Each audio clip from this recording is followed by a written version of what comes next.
అంకితోత్సవం. కథ రచన సింహప్రసాద్. ఈ కథ ప్రజా డైరీ మాసపత్రిక ఫిబ్రవరి 2012లో ప్రచురితమైంది. వినండి. అంకితోత్సవం. సాహితీ యజ్ఞం పూర్తయింది. రాయలవారి పెదాల మీద విజయలాస్యం మెరిసింది. తపస్సమాధిలోంచి లేచి ఒళ్ళు విరుచుకుంటూ చుట్టూ చూశారు. చల్లని వెన్నెల జల్లులుగా కురుస్తోంది. ఉద్యానవనంలోని వివిధ పుష్పాలు సువాసనలు వెదజల్లుతున్నాయి. చిరుగాలులు ఆప్యాయంగా వడలు నిమురుతున్నాయి. అంతదాకా తమ ప్రభువు దీక్షకు భగ్నం కలగకుండా రాణివాసానికే పరిమితమైన తిరుమలదేవి, చిన్నాదేవి తటాలున సమీపించారు. బంగారు కలశంతో మధుర పానీయం అందించింది తిరుమలదేవి.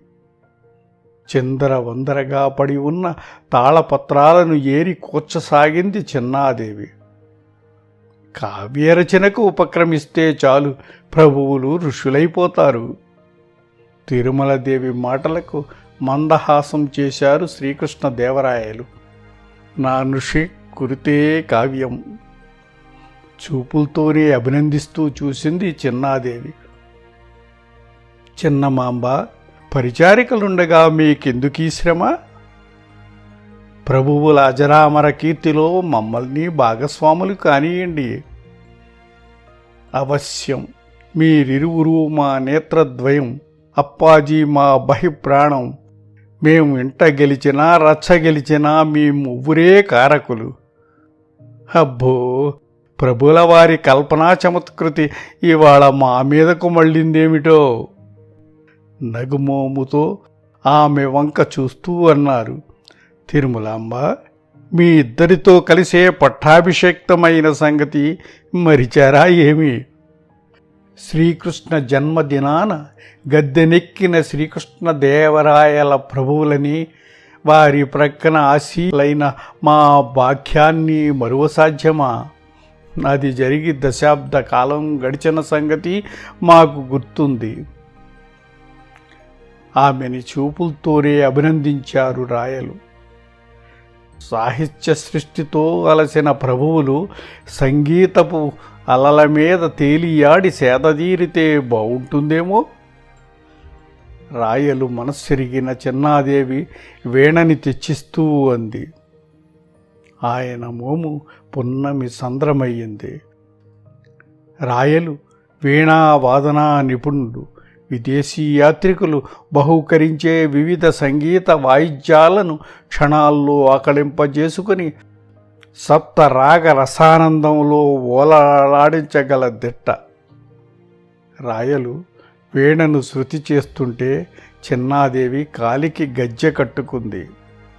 ప్రభువుల భుజం మీద తలాంచి నాట్య సంగీత జరీ సంగమ మాధుర్యంలో మునిగి ముగ్ధురాలయ్యింది తిరుమలాంబ. రాయలు ఆజానుబాహుడు కాకపోయినా నిండైన రూపురేఖలు గల ఎత్తరి, నిరంతర కసరత్తు వల్ల లభ్యమైన దేహదారుఢ్యం, చక్కని శరీర కాంతి ఛాయ, ఒత్తైన గిరజాల జుట్టు, స్ఫోటకపు మచ్చలున్న కళయైన ముఖం, ఆగ్రహానుగ్రహాలు ఏకకాలంలో వర్షించగల చక్కని నేత్రాలు, మెలుతిరిగిన మీసాలు, నుదుట తిరుచూర్ణ నామం, మెడలో సుందరాభరణాలు, బంగారు వెండి తీగల జరీ ఎల్లిన పల్చని పొరల ధవళ కాంతుల అంగరఖ పంచె ధరించి తనదైన దర్పంతో హుందాగా ఉంటారు. చూపరుల్ని ఇట్టే ఆకట్టుకునే ఆకర్షణీయమైన రూపం వారిది. శయన తల్పం మీదకు చేరిన ప్రభువుకి చేతి వేళ్లకు చుట్టుకున్న తమలపాకు చిలకల్ని పోటీ పడి మరీ తినిపించారు రాణులిద్దరూ.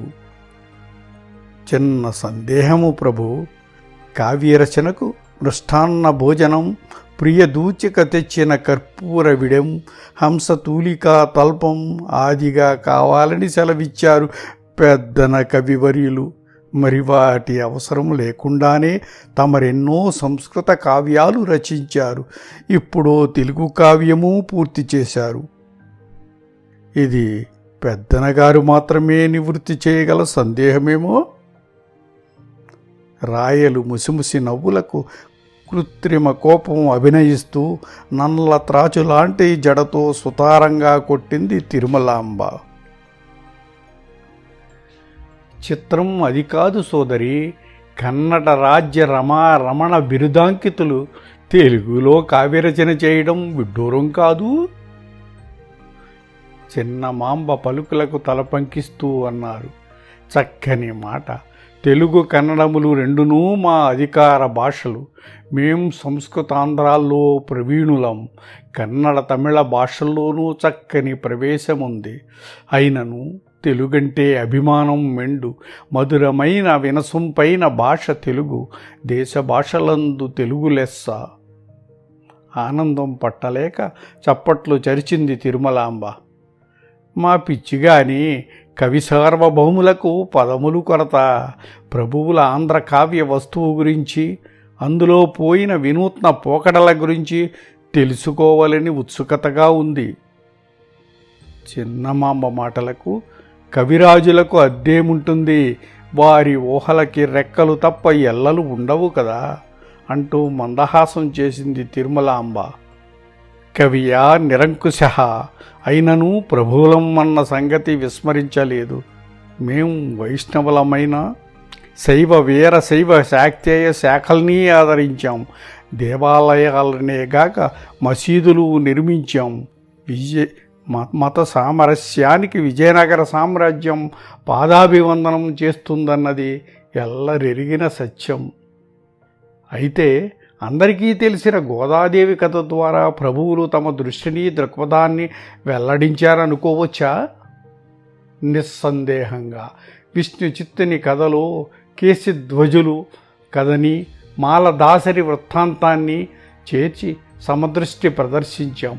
యమునాచార్యముఖతః రాజధర్మాన్ని వివరించాం. రాజుకు ప్రజల యోగక్షేమాలే ముఖ్య ధర్మమని ఉద్బోధించాం. ఓహో, ఇది పెద్దనగారి కృతేమోనన్న అపప్రద రాకుండా ముందే జాగ్రత్త వహించారన్నమాట. చిన్నగా నవ్వింది చిన్నమాంబ.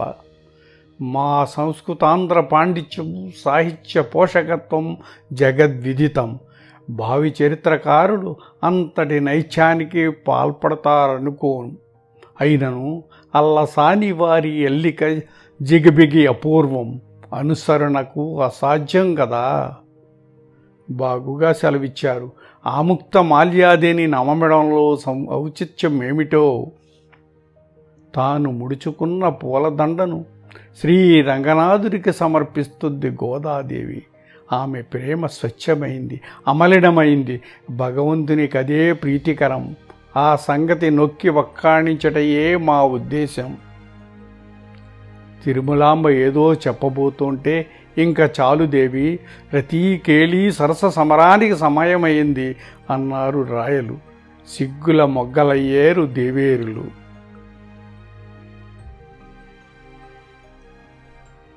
ప్రభువుల వారి మోములో నేడు వినూత్న కాంతి దర్శనమిస్తోంది.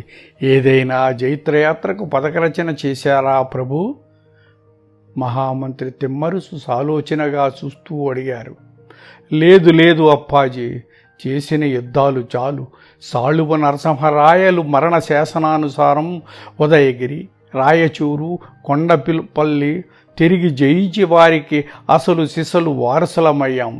విజయనగర సామ్రాజ్యాన్ని కనీ వినని రీతిలో కటకం వరకు విస్తరింపజేశాం. ఆదిల్ షాని తరిమి తరిమి కొట్టాం.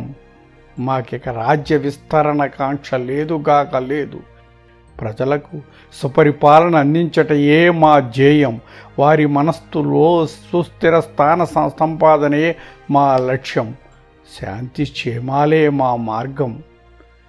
బేష్, ఈ మాట తమరి పాలనా కాలాన్ని స్వర్ణయుగం చేసి తీరుతుంది ప్రభు. అదేమో గాని ఆంధ్ర సాహిత్య చరిత్రలో మాకు స్థిర స్థానం, చిరంజీవత్వం సాధించి పెట్టే మహాకార్యం పూర్తి చేశాం. నిన్ననే ఆముక్త మాల్యద కావ్యరచనకు ముక్తాయింపునిచ్చాం. కళ్ళల్లో వెలుగులు చిందులేస్తుంటే ఆనందోత్సాహాలతో ఊగిపోతూ చెప్పారు రాయలు. తిమ్మరుసు అమితాశ్చర్యంతో చూశారు. భుజం తట్టి ఆలింగనం చేసుకోవాలనే కాంక్షను కళ్ళెం వేసి అభినందనపూర్వకంగా చూశారు. సామ్రాజ్య భారాన్ని వహిస్తూ మదాలస చరిత్ర, సత్యభామ పరిణయం, జ్ఞాన చింతామణి, సకల కథా సంగ్రహ, రసమంజరి కావ్యాలను సంస్కృతంలో రచించారు. ఇప్పుడు ఏకంగా తెలుగులో కావ్యాన్ని వెల్లడించడం అమోఘం, అపురూపం ప్రభు. ఆయన నేత్రాల వెంబడి ఆనంద బాష్పాలు జలజల రాలాయి. మేం నిమిత్త మాత్రులం అప్పాజీ. రామభద్రుడు పోతనగారి చేత భాగవతం రాయించారట, మా చేత ఆంధ్ర విష్ణువు రాయించారు. సంభ్రమంగా చూశారు అప్పాజీ. ముందుగా మీకు చెప్పనందుకు క్షమించండి అప్పాజీ. కళింగ దాడికెళుతూ కృష్ణానదీ తీరాన గల శ్రీకాకుళంలో విడిది చేశాం, గుర్తుంది కదా. ఏకాదశి రోజున ఉపవాసముండి గుడిలో నిద్రించాం. ఆ రోజు రాత్రి స్వప్నంలో శ్రీకాకుళాంధ్ర మహావిష్ణువు శ్రీలక్ష్మీ సమేతంగా దర్శనమిచ్చారు. గోదా కళ్యాణాన్ని తెలుగులో రచించమని ఆదేశించారు. తెలుగులోనే ఎందుకని ప్రశ్నించాం. దేశం తెలుగుదేశం గనుక, తాను తెలుగు వల్లభుడు, తెలుగు చేవ ఖండాగల భాష గనుక తెలుగులో రచించి శ్రీ వెంకటపతికి అంకితం ఇవ్వమన్నారు. వెంటనే శ్రీకాకుళంలోనే ఆముక్త మాల్యద రచనకు అంకురార్పణ చేశాము. అది ఇప్పటికీ పూర్తయింది. మరి నిలవలేకపోయారు. రాయలు భుజాలు పట్టుకుని కుదిపేశారు తిమ్మరుసి. భాగ్యశాలివి రాయలు. మా శ్రమ, మా ఆరాటం, మా తపన వృధా కాలేదు. మా ముందు నిలిచి ఉన్నది మేం చేతులడ్డుపెట్టి కాపుగాసిన బాలుడు కాదు, తెలుగు వంశ విభుడు, తెలుగు జాతి వీర శౌర్యాల్ని చాటిన ఘనుడు, మూరు రాయల గండ, ఆంధ్రభోజ, ఆర్షధర్మం జగజ్జేయమానం గావించిన శ్రీకృష్ణదేవరాయ సార్వభౌముడు. అప్పాజీ మమతానురాగామృతాలను దోసిళ్ల కొద్దీ తాగిన అదృష్టశాలులం కూడాను. అంతా దైవేచ్ఛ. తిరుమల యాత్రకు ఏర్పాటు చేయండి అప్పాజీ. రాణులతో కలిసి వెళ్ళి మా ఆముక్త మాల్యద కావ్యాన్ని తిరువేంగళనాథుడికి అంకితమిస్తాం. ఈ ఉత్సవంలో మీరు కూడా పాలు పంచుకోవాలి. మా అంకితోత్సవ శుభ సందర్భంగా మా బరువుకి సరితూగే ధనాన్ని పేద సాధలకు, పండితులకు పంచదలిచాం. దైవం మానుష రూపేణ మానవ సేవ చేసే మాధవుడి కరుణకు పాత్రులవుతాం. అందుకును ఏర్పాట్లు చేయగలరు. శిరస్సూపి విజయనగర సామ్రాజ్యానికి వారసుని ప్రసాదించమని శ్రీ వెంకటాచలపతిని ప్రార్థిస్తాం అన్నారు తిమ్మరుసు. రాయలు కళ్ళల్లో తడిపొర కదలింది. అప్పాజీ, సృష్టిలోని ఆత్మీయతంతా ఆ మూడక్షరాల్లో నిబిడీకృతమైంది. సాహిత్య గోష్ఠి కోసం ప్రత్యేకంగా నిర్మితమైన భువన విజయంలోకి ప్రవేశించారు శ్రీకృష్ణదేవరాయలు. ఆస్థాన అష్టదిగ్గజాలైన అల్లసాని పెద్దన, మాదయ్య గారి మల్లన, తెనాలి రామకృష్ణుడు, దోర్జటి, పింగళి సూరన, అయ్యలరాజు రామభద్రుడు, రామరాజు భూషణుడు, నంది తిమ్మన ఆసీనులై ఉన్నారు. ప్రభువుల వారిని చూసి వినమ్రులై లేచి నిలబడ్డారు. ఆసనాన్ని అధిరోహించి వారిని ఆసీనులు కమ్మని సైగ చేశారు రాయలు. అందరి వద్ద ఆముక్త మాల్య తాళపత్ర ప్రతులు చూసి తలపంకించారు. మా కావ్యకన్యక గురించి మహాకవుల అభిప్రాయాలు వినగోరుతున్నాం. సభ నిశ్శబ్దమైంది. వారి ఉదాసీనత ప్రభువుల వారికి అలక్ష్యంగా అనిపించింది. సర్రున కోపం దూసుకు వచ్చింది. మేమున్నూ కాళిదాసు వలె అరసి కేశు కవిత్వ నివేదనం శిరసి మాలిక మాలిక మాలిక అని కోరుకోవాలేమో. కలవరపడ్డారంతా. కానీ నోరు తెరవడానికి ధైర్యం చాలలేదెవరికి. ఈ మౌనానికి అర్థం ఒక అభిప్రాయం వ్యక్తపరచగల స్థాయి మా కావ్యానికి లేదని సభాభావన అని భావించవచ్చా? ముఖం ఎర్రబడగా తీవ్ర స్వరంతో అన్నారు. చటుక్కన లేచారు పెద్దన. ప్రభువులు మండించాలి. సభలోని వారమంతా ఘటికులమే అయినా మా నోట మాట రానంతగా కట్టిపడేసింది తమరి కావ్య రాజం. వసు చరిత్ర, శృంగార నైషధం, పారిజాతాపహరణం కావ్యాలలో తలమానికమైంది ప్రభుల వారి ఆముక్త మాల్యద. రాయల వారి భుజాలు ఉప్పొంగాయి. వామహస్తం మీసాన్ని మెలితిప్పింది. కించిత్తు గర్వంగా చూశారు. ఓహ్, ఇది ఆంధ్ర కవితా పితామహుడు మాకిచ్చిన ప్రశంసా పత్రంగా భావిస్తున్నాం పరమానందపడుతూ అన్నారు. సంభాషణ విన్న తెనాలి రామకృష్ణుల వారి శరీరం వాసాంతం కొత్త ఉడికిపోయింది. ప్రభుల వారికి ప్రథమ కోపం అధికమని తెలుసు. అయినను 2 ముక్కలు చెప్పడానికి సాహసిస్తున్నాం. మన్నిస్తారని భావిస్తున్నాం. నిర్భయంగా సూటిగా చెప్పండి కవివర్య. శివభక్తులైన రామలింగ కవి వైష్ణవాన్ని స్వీకరించి రామకృష్ణులయ్యారు. మీ నోట వైష్ణవ సిద్ధాంతానికి పెద్దపీట వేసిన మా గ్రంథం గురించి వినాలని ఉత్కంఠగా ఉంది. కావ్య విమర్శ చేసేటప్పుడు కావ్యకర్త ఎవరన్నది అప్రస్తుతం. ఎవరు రాశారన్నది కాక ఏమి రాశారు, ఎలా రాశారన్నదే ప్రస్తుతం. ఈ దృష్ట్యా చూస్తే ఇందులో అసందర్భాలు అధికం. విషయ వివరణ విస్తరణ బాగున్నప్పటికీ అనవసర ప్రసంగాల వల్ల బిగిలేని సామాన్య రచనగా మాకు తోస్తోంది. ప్రభువుల పల్లకి మోసేవారు మోయవచ్చునుగాక. ఉరికి రాబోయిన కోపాన్ని కవి ముందుగానే వేసిన ముందుకాళ్ల బంధం వల్ల నిగ్రహించుకున్నారు. అసహనంగా చూశారు రాయలు. శివభక్తులమైన మమ్ములను తమరి కావ్యం కదిలించింది మహాప్రభో అన్నారు దోర్జటి. విష్ణుచిత్తుడి కథ గనుక విష్ణుచిత్తీయం అని నామమిడిన బాగుండెడిది. పింగళి సోరణ సూచించారు. నిర్మల భక్తి ప్రేమలకు మలినమ్మంటదని, వారికే శ్రీహరి కరుణా కటాక్ష వీక్షణాలు లభిస్తాయని చెప్పదలిచాం. రాయలు బదులిచ్చారు. ఆండాళ్ అనగా గోదాదేవి సౌందర్యాన్ని వసంత వర్ష ఋతువులతో పోలుస్తూ 30 పద్యాల్లో వర్ణించడం అత్యద్భుతం, అనితర సాధ్యం. ఇది ప్రభుల వారిని తెలుగు సాహితీ సమరాంగణ సార్వభౌముణ్ణి చేసి తీరుతుంది. మల్లన వాకృచ్చారు. సభ కరతాళ ధ్వనులతో మారుమ్రోగింది. రాయలు నకశక పర్యంతం గర్వానందంతో నిండిపోయింది. మాకు సాటి లేరు, మేం సార్వభౌములం అనుకున్నారు. కృష్ణదేవరాయల తిరుమల యాత్ర ఆరంభమైంది. వారితో పాటు రాణి తిరుమలదేవి, రాణి చిన్నాదేవి, మహామంత్రి తిమ్మరుసు, అశ్విక దళం, పదాతి దళం, సేవక దళం బయలుదేరింది. శత్రురాజుల్ని ఓడించాక విజయోత్సాహంతో తిరుమల వెళ్ళి వెంకటాచలపతిని దర్శించడం రాయలవారి అలవాటు. అలా ఇప్పటికి 5 సార్లు దర్శించారు. ఇది 6వసారి. ఈ యాత్ర ప్రత్యేకత వేరు.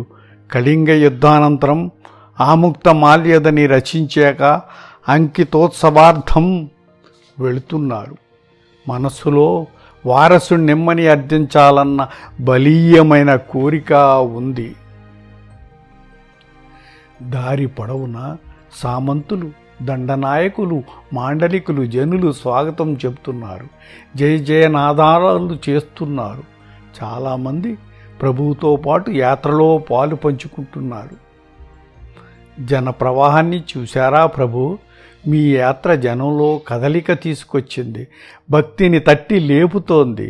జనం చేత నీరాజనాలందుకుంటోన్న రాయలు, ప్రభువులు తిరుమల రాయిని ముందు మోకరిల్లుతున్నారంటే ఆ దేవదేవుడు ఎంత గొప్ప ప్రభువో అనుకుంటున్నారు. రాయలకి అప్పాజీ మాటలు రుచించలేదు. అసహనంగా చూశారు. ఆ ప్రభువు కన్నా ఈ ప్రభువు అధికుడని భావిస్తున్నారేమో. ఆ ప్రభువుకి సైతం రత్నభూషణాలు అగ్రహారాలు దానమిచ్చిన వారం కదా. ఉలిక్కిపడి చూశారు తెమ్మరుసు. ఆయనలో ఏదో మార్పు లీలగా గోచరించింది. విస్మితులై చూశారే తప్ప తర్కించలేదు. సీమలో విడిది చేశారు. జనం బాగోగులు కనుక్కుంటూ ఉంటే రైతులు ముందుకొచ్చి చేతులు జోడించారు.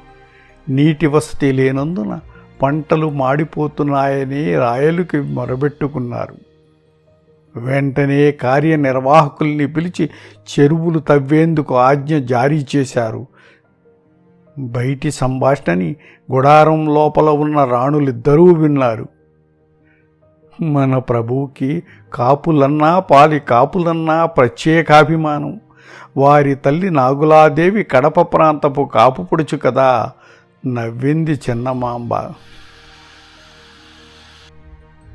తల్లిదండ్రులంటే వారికెంతో ప్రేమ, మరెంతో గౌరవం. పట్టాభిషిక్తులవుతూనే విజయనగరం పక్కనే తల్లి పేరిట నాగులాపురం నిర్మించారు. వారిద్దరి జ్ఞాపకార్థం తిరుమలేశునికి 5 గ్రామాలు దానమిచ్చారు. వారి మాటలు రాయలు విన్నారు. పైరుల్ని పంటల్ని కాపుగాచే రైతులంటే మాకు ప్రత్యేక అభిమానం, గౌరవం. భూమి పచ్చగా ఉండాలి, రైతు చల్లగా ఉండాలి, అప్పుడే రాజ్యం సుభిక్షంగా ఉంటుంది. వాటిని అశ్రద్ధ చేస్తే మిగిలేవి కరువు కాటకాలే, వినిపించేవి ఆకలి కేకలే. రాజు మొదలు సామాన్యుడి వరకు ప్రతి వారికి మొదట కావాల్సింది భుక్తి, ఆ తర్వాతే రక్తి, భక్తి, ముక్తి. ప్రభువు మాటలకు తలంచుకున్నారు రాణులిద్దరూ. రాయల చంద్రుడు ఉదయించిన కలువదేవీలు వికసించకపోవడం విడ్డూరమే సుమా. కిలకిలా నవ్వుతూ చుట్టేశారు దేవేరులు. తిరుమల కొండ దగ్గర అశ్వరథాలు దిగి పల్లకి ఎక్కారు రాయలు రాణులు. తెమ్మరుసు, రక్షణదళం, పరివారజం కాలినడకన అనుసరించారు. ఓహోం ఓహోం హో అంటూ ఉత్సాహంగా పల్లకీలు మోస్తూ కొండ ఎక్కుతున్నారు బోయీలు. కొండపైకి వెళ్ళే దారి తెన్నూ లేకుండా ఉంది. ఎత్తులు, పల్లాలు, రాళ్ళు, రప్పలు, ముళ్ళ తీగలు, కొండలోయలు. కఠినంగా ఉంది, కంటకంగా ఉంది, దుర్గమంగానూ ఉంది. బోయీలు బలిష్ఠులే అయినా పల్లకీ మోస్తూ ఎక్కడానికి నానా అవస్థ పడుతున్నారు. అడుగులు తడబడకుండా జాగ్రత్త పడుతున్నారు.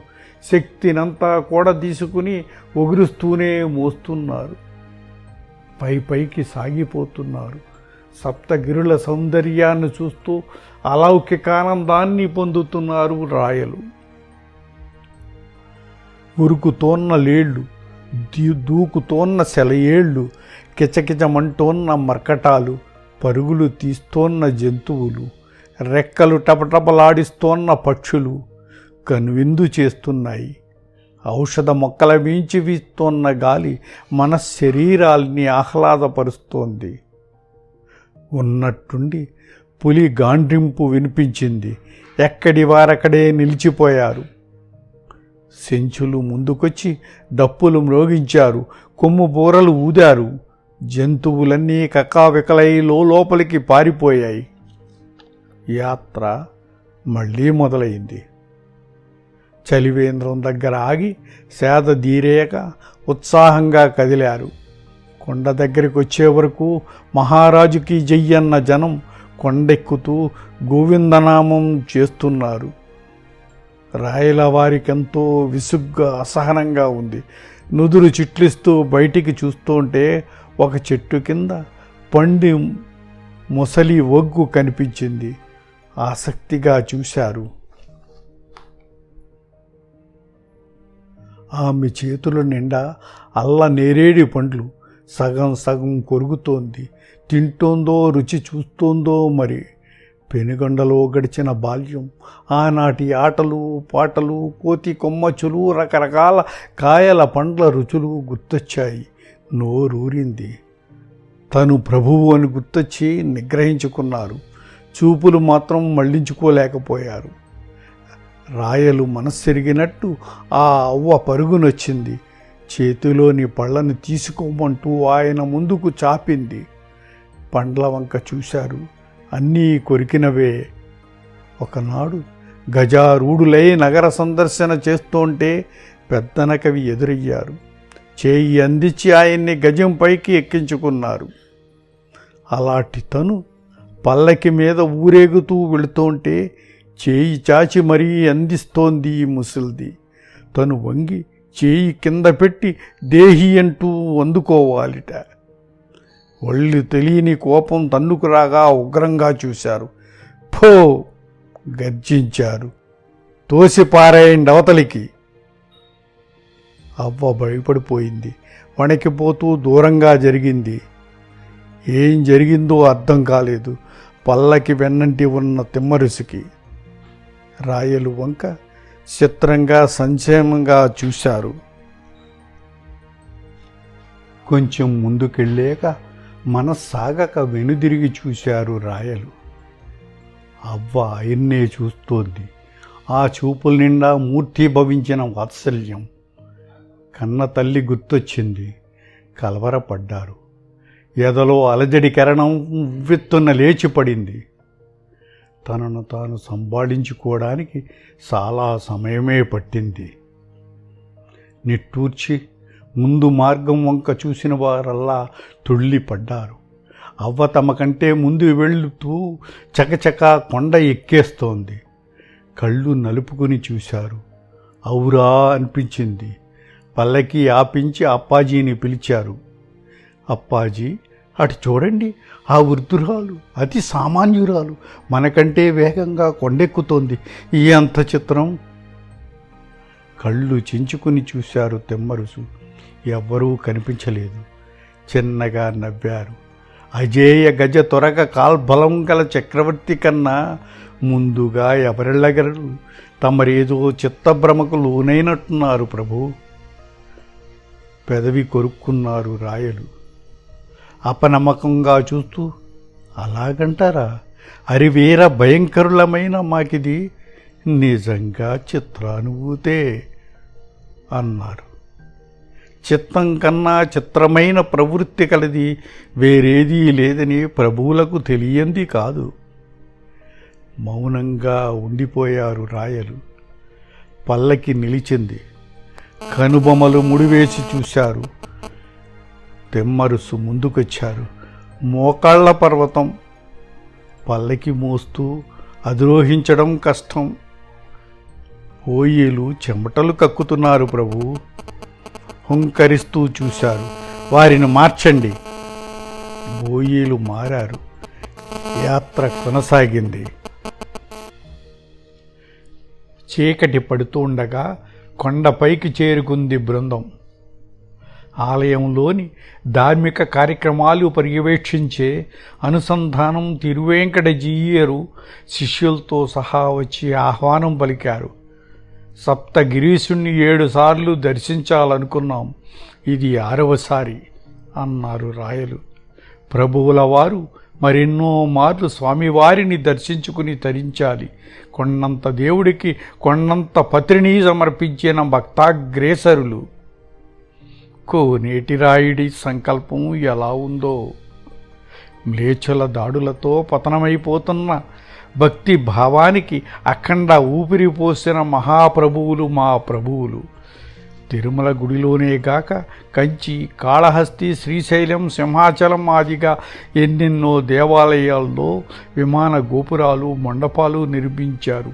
అంతేగాక వజ్ర వైడూర్యాలు పొదిగిన బంగారు కిరీటం, బంగారు వెండి ఆభరణాలు, బంగారు పాత్రలు, పచ్చల హారాలు, వెండి హారతి పళ్ళాలు, వేల కొలది వరహాల స్వామికి బహూకరించారు. స్వామివారి నిత్య సేవలకు, ఉత్సవాలకు, కైంకర్యాలకు గాను ఎన్నో గ్రామాలను దానమిచ్చి శాశ్వత ఏర్పాట్లు చేశారు. ప్రభువుల వారి దాన వివరాలన్నీ శిలాపలకముల మీద చెక్కించి ఆనంద నిలయంలో ఉంచడం జరిగింది. పరమానందపడ్డారు రాయలు. మరునాటి ఉదయమే పత్నులతో కలిసి స్వామి పుష్కరిణిలో స్నానమాచరించారు. గోపురం దగ్గర నుంచే పూర్ణ కుంభంతో వేద మంత్రాలతో స్వాగతం పలికారు అర్చకులు. స్వర్ణ కాంతులతో వెలుగొందుతోన్న ప్రాకారాన్ని దాటి ఆనంద నిలయంలోని స్వామి సన్నిధికేయారు రాయలు. అర్చకులు వివిధ సేవలు జరిపిస్తుంటే ఆముక్త మాల్యత తాళపత్ర ప్రతి అమూల్యాభరణాలు ఉంచిన బంగారు పళ్ళెం చేతబట్టి తిరువేంగళనాథుని ఎదుట నిలబడ్డారు రాయలు. స్వామివారి దివ్య మంగళ రూపం చూసి పులకించిపోయారు. దగదగ మెరుస్తోన్న కిరీటం, తిరుమణి, కుండలాలు, శంకుచక్రాలు, అభయమిస్తోన్న వరదహస్తం, కాంతులీనుతోన్న ముఖవర్చస్సు, పెదాలపై విరియని చిరునగవు, కళ్ళల్లో అపూర్వ వాత్సల్యం. ఏదో గుర్తొచ్చి కలవరపడ్డారు రాయలు. గుండె గుబగుబలాడింది. క్షణకాలం నివ్వెరపోయి చూశారు. పళ్ళెం రాణికిచ్చి చిన్నగా కంపిస్తూ చేతులు జోడించారు. మనస్సందడి ఆగింది. ఏకాగ్రత కుదిరింది. శ్రీకాకుళాంధ్ర మహావిష్ణువు ఆనతి మేరకు ఈ ఆముక్త మాల్యద కావ్యాన్ని రచించాము. దీన్ని మా వేలుపైన మీకు అంకితమిస్తున్నాము. స్వీకరించి మాకు పుత్రభిక్ష ప్రసాదించు ప్రభు. కనులు మూసుకుని ప్రార్థించారు. పిమ్మట పళ్ళెం అందుకుని స్వామి పాదాల చెంత ఉంచటానికి వంగారు. అదిరిపడ్డారు. తల విదిలించి చూశారు. స్వామి పాదాల దగ్గర సగం కొరికిన నేరేడు పండ్లు, కాగడాలు మరియు కర్పూర దీపాల క్రాంతిలో స్పష్టంగా కనిపించాయి. ముసలి ఒగ్గు చూపులు గుర్తొచ్చాయి. స్వామి కళ్ళలోకి చూశారు. ఒళ్ళు జలధరించింది. మరుక్షణం స్వామి పాదాల మీద సాష్టాంగ పడిపోయారు. క్షమించు ప్రభు, మా అపరాధాన్ని మన్నించు. విశుద్ధ ప్రేమకు లొంగుతావని రాశాము గాని ఆచరించలేకపోయాం. స్వామి, నువ్వు భక్తవత్సలుడివి. శబరి ఎంగిలి పండ్లలో, కుచేలుడి అటుకుల్లో స్వచ్ఛమైన నిర్మలమైన భక్తిని చూసిన వాడివి. గోదా ధరించి వేసిన మాలను ఆనందంగా స్వీకరించిన మహాప్రభో పాహిమాం త్వమేవ శరణం మమ. రాయలు ప్రవర్తనకు అచ్చెరు వందుతూనే తిరుమలదేవి, చెన్నాదేవి సాష్టాంగ నమస్కారం చేశారు. పుటం పెట్టిన పుత్తడిలా, పులి కడిగిన ముత్యంలా ప్రకాశిస్తున్న కృష్ణదేవరాయల్ని చూసేసరికి తిమ్మరసులోని పుత్రవాత్సల్యం పొంగి పొరలింది. రాయలు సామ్రాజ్యం అశాశ్వతం, యశస్సు అజరామరం. ఆముక్త మాల్యదనే కాదు, అహం, అసూయ, గర్వం, పొగరు, మోహం, వ్యామోహం ఏమీ అంటని నిష్కళంక నిర్మల భక్తిని తిరుమల ప్రభుకి అంకితం ఇచ్చారు. కారణ జన్ములు గనుకే ఆంధ్ర విష్ణువు మీ చేత ఆ కావ్యరచన చేయించారు. స్వామి కళ్ళెదుట మహాద్వారానికి ఆనుకుని నిలబడిన మీరు, మీ రాణులు ధన్యులు. స్వామి కరుణాదృక్కులకు పాత్రమైన మీ జన్మలు చరితార్థం. మనందరి ప్రభువైన శ్రీ వెంకటేశుని వాత్సల్యం సదా మీ మీద ప్రసరించే యోగం మీకు దక్కాలని ప్రార్థిస్తున్నాను. ఈ ప్రభువుకు పుత్రోదయం కావాలని ఆ మహాప్రభువును అర్థిస్తున్నాను. ఆయన వాక్కులు సత్యం పురస్సత్యం కావాలంటూ ఆనంద నిలయంలోని జేగంటలు గణగణమని మ్రోగాయి. ఇంతవరకు మీరు విన్న కథ అంకితోత్సవం.